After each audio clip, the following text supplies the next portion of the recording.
Good morning, Year 5.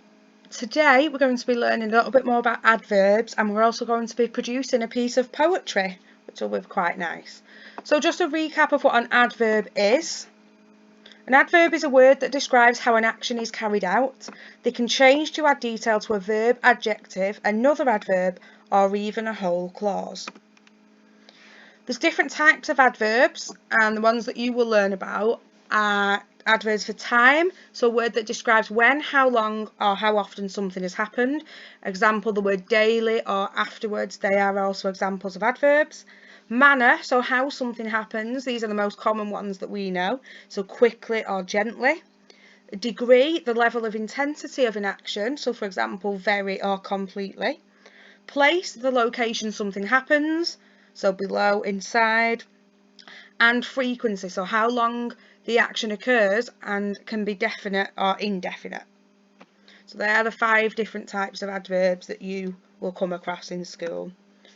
So a little task for you all. You'll have to pause the video for this activity. Look at the sentences below, circle the adverb in each one. He smiled cautiously, she frowned angrily, he walked to school quickly, next she looked for her coat, it would be his turn soon. The last two are a little bit different because they don't just end in ly, but they are also examples of adverbs. So if you pause the video and complete the activity, and then we'll have a look at the answers. Okay, so in the first one, he smiled cautiously. The word cautiously is the adverb because it's describing how he smiled. She frowned angrily. Angrily is the adverb as it's describing how she is frowning. And he walked to school quickly. Quickly is the adverb because it is describing how he is walking to school. Next she looked for her coat. That one's a little bit tricky because it's not as obvious, but the word next is the adverb because it's saying what she did, like when she did it. And then it would be his turn soon. The word soon is the adverb because it's saying when it's going to be his turn. So well done if you got those right. And just a quick look at some of the examples of those. So the how, the when, how often, where, and how much.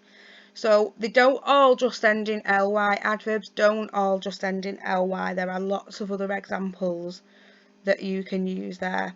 Okay, so if you pause the video here and complete your adverbs task in your pack, and then when you are ready, unpause the video and we will quickly go through your English for today.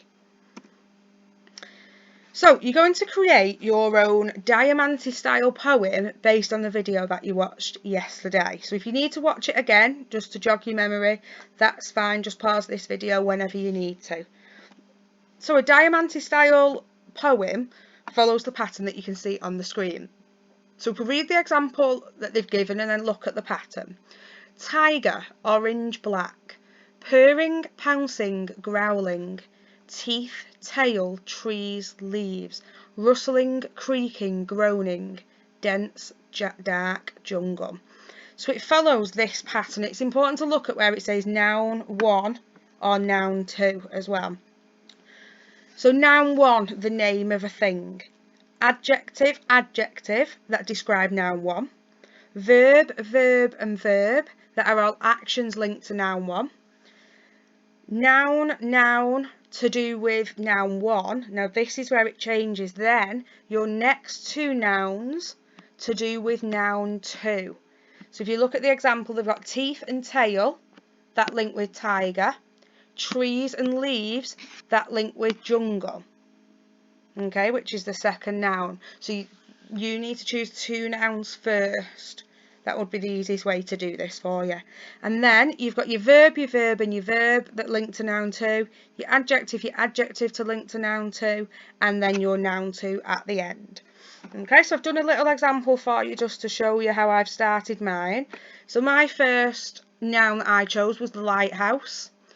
I've written bright and yellow as my adjectives, and then I've written shining, beaming and blinding as my verbs. Okay, and then I would choose two more nouns, that link to lighthouse.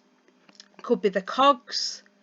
Okay, it could be something to do with the bricks, the window. It could be something to do with the man that's in the lighthouse. And then you need to think of another noun. It could be the ship. It could be one of the houses in the village. and then you need to create a pattern, a poem following the pattern that is on the screen. You do have this example in your pack as well. Okay, so again, I'd love to see some of the poems that you guys create.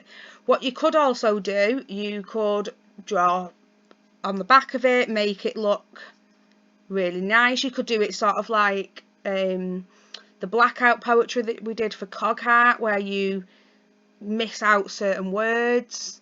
Okay, so you can design on the back of your poem as well.